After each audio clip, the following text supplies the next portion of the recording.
Hey guys, you see we've got some light construction going on here. Painting. Is painting construction? I don't know. Doesn't matter. But a couple of months ago we had a live stream and you guys helped us make a real anime training workout live on the air. And what we're going to do today is I'm going to have... There's a weird noise. It's outside. Is that a bird? It's outside. It's a bird. Let's kill it. Okay, sorry. I'm channeling Guts a little much. I'm channeling Kill it Guts like the rest. I'm channeling Guts a little. Ah, murder. Anyway. Woo! So what I'm going to do today is I'm going to show you the movement standards for that workout.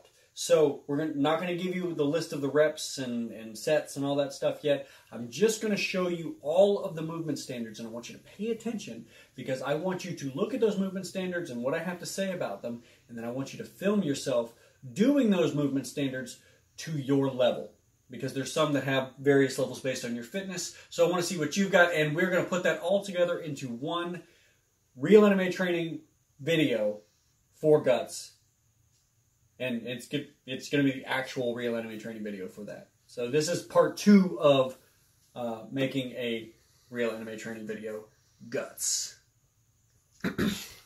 And at the end, I will tell you how to submit your videos to us for the video. The first exercise is sledgehammer sword swing. So you're going to hold the sledgehammer toward the bottom of the handle and raise it up above your head, and as you step forward with your lead foot, you will bring the hammer down. You can also step through and bring the hammer down. You are controlling the motion the entire time. Bring it up behind your back and then all the way down. If it's too hard like that, you can choke up on the handle a little bit, and that will give you some... If it's too heavy, you can choke up on the handle a little bit, and that'll make it feel a little bit lighter. Make sure that you are not doing it too quickly. You want to really control the movement here.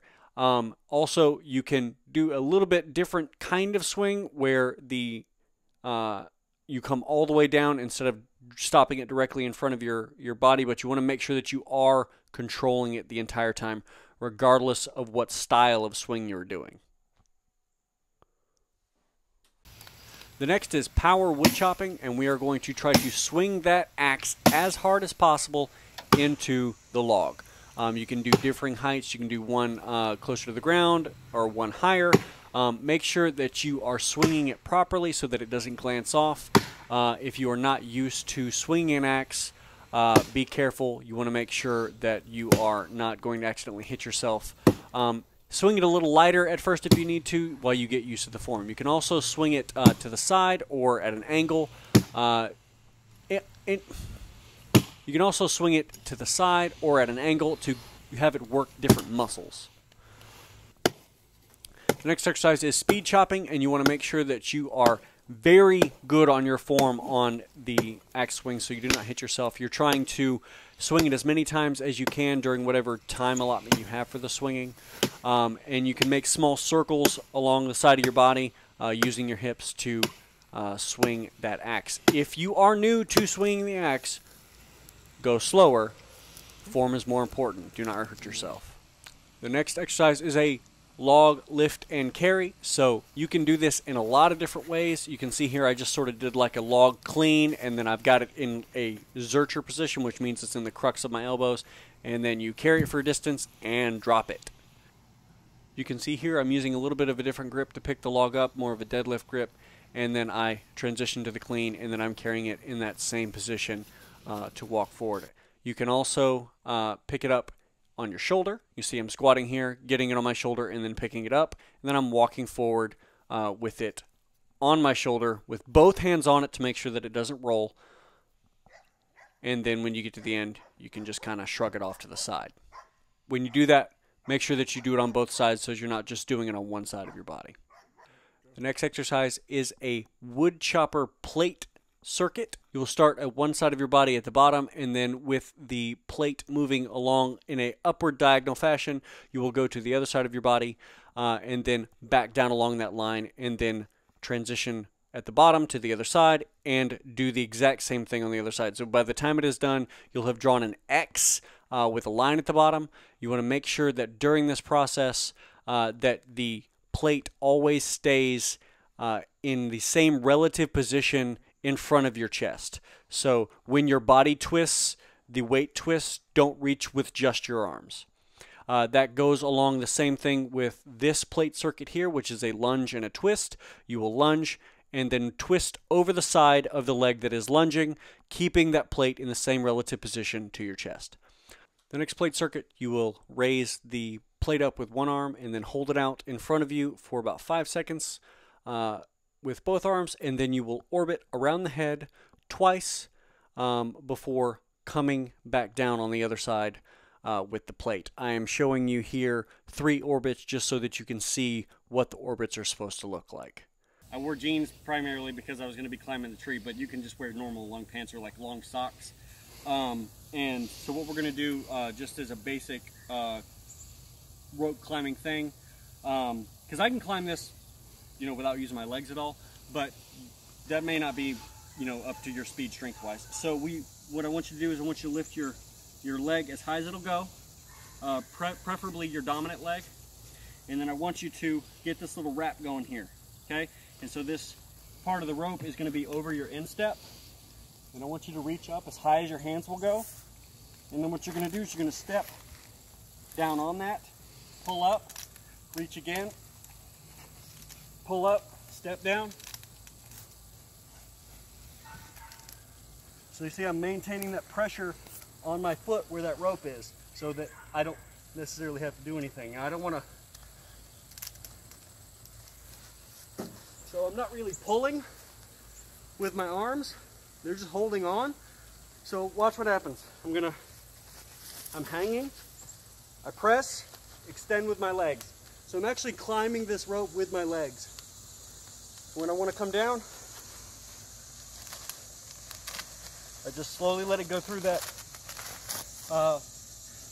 that little spot that I created around my leg and over the top of the foot. That's why I said you wanted to wear long pants, so that you don't end up getting a rope burn on your leg. But when you're using that method of climbing, you're not really pulling with your arms. Your arms are just there as a support system. So I'm holding on, I bring my leg up as high as it'll come, press with my legs, and when I press with my legs, I'll come up a little bit, and so my hands should end up right about here.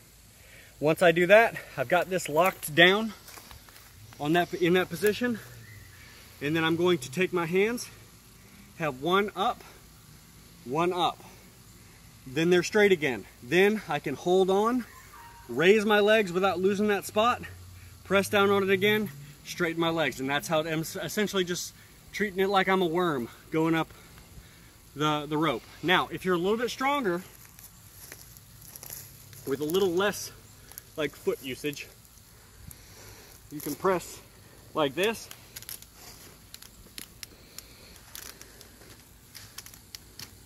And that moves just a tiny bit faster,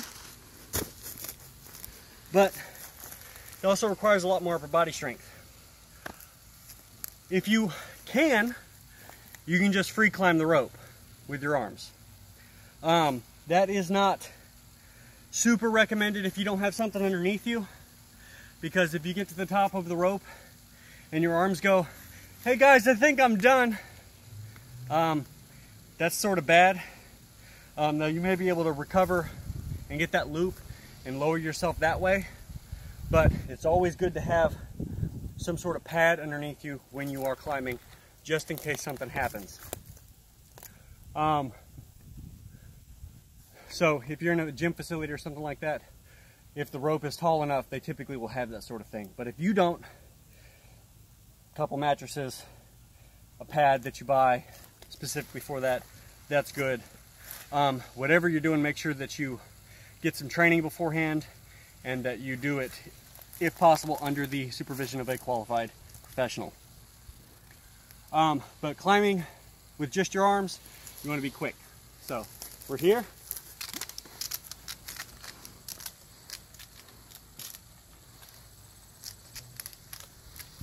And you see that I'm sort of doing the same thing. I've got one long arm and one short arm. And so what I'm going to do is I'm going to pull using both arms. So I've got my short arm coming down, and then my long arm becomes my short arm, and then I just reach up and grab the rope again. So I'm here, I go to pull, and you see that process of me pulling is bringing this arm down and then bringing both arms down, and so that this arm is going to replace this one. So watch that happen. So I'm in that process of shifting from one to the next, and so I'm just going to repeat that as I go up the rope. Like I said, be careful. You want a thick rope. This is like 1.5 inches. Specific climbing rope. Don't use like nylon or anything like that. Like a good made for climbing rope. We got this one from Rogue. I think that's probably the cheapest place we found it, honestly. Yeah, we found it cheap on Amazon. It was cheap on Amazon, yeah. So, this is a good rope, and yeah, be careful. Be very careful. This is not something you want to play around with. If you don't feel comfortable going up that high, don't. When I was coming off the tree, I probably could have just come from being seated up there and climbed down the rope, but for safety's sake, you know, just for the safety of it, I climbed down to this smaller portion right here. That's right there, and then stepped off and climbed down.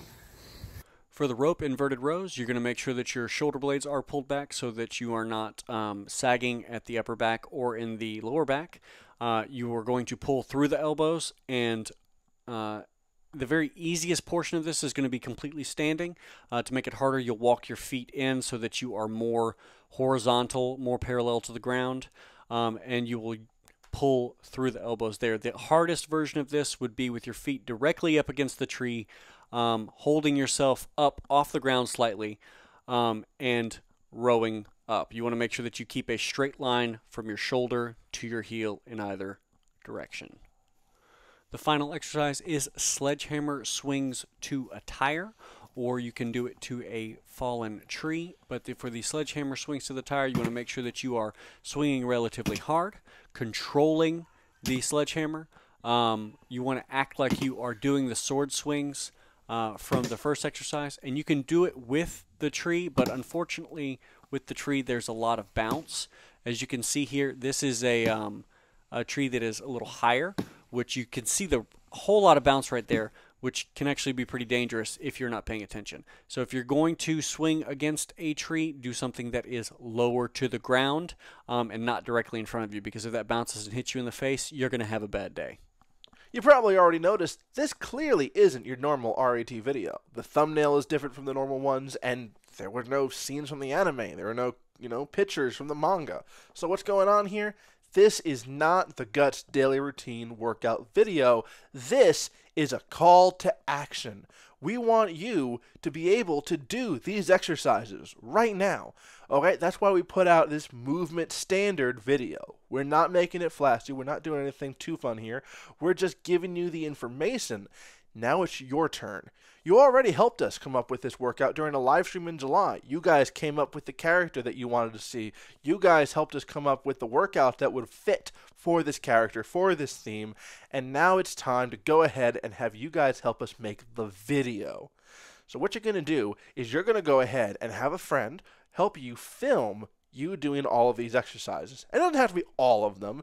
If you can do 1, 2, 3, 4, 5, 6, 7, or heck, if you can do all 8, great. Go ahead and film yourself doing as many of these exercises as you can. Please pay close attention to form. That's the reason that Steven insisted on putting out a movement standard video in the first place, to make sure you'd be able to do this. Now, once you've finished filming yourself doing all this stuff, please don't edit it. That's going to be my job. You're going to go ahead and upload this to Google Drive and hit share, and you're going to share it with admin@realanimetraining.com. And you can leave a note, let us know exactly what your name is. Please let us know what your name is, or at least your YouTube username. That way we know who to credit when we go ahead and make the Real Guts video sometime in October, I'm thinking.